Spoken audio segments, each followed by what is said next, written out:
Here we are moving on to 138. We're almost halfway through the Class AA brackets.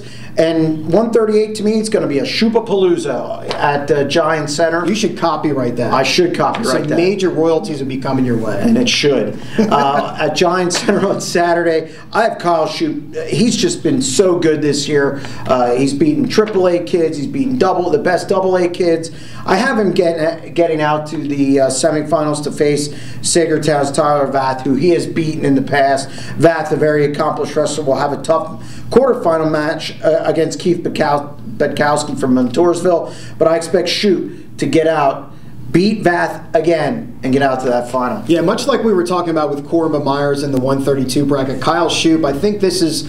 He has not won a state title before, runner-up last year, 132, but he's gone against some real hammers in the past couple of years, and I think that's served him well, and I think he's ready to ascend to the top of the medal podium, and I also have him beating Vath in the semifinals. As you move down to the bottom half of the bracket, you've got South Fayette junior Mike Carr, who was 5th last year at 132. He's been looking pretty good, and I kind of like him to stay undefeated there and get out to the from his semifinal and face Shoop in the final.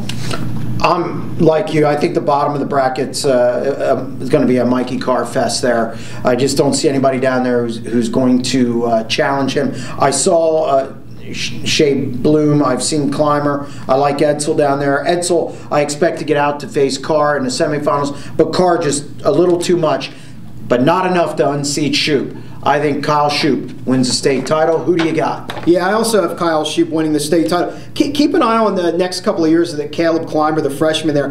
He was majored by Kyle Shoop down in the final at Southeast Regional, but he wrestled a pretty strong third period. He didn't just kind of go away, and even though it ended up 8-0 major, he kind of held his own with Shoop in the third period there. So keep an eye on him, but I also like Kyle Shoop to win the state title.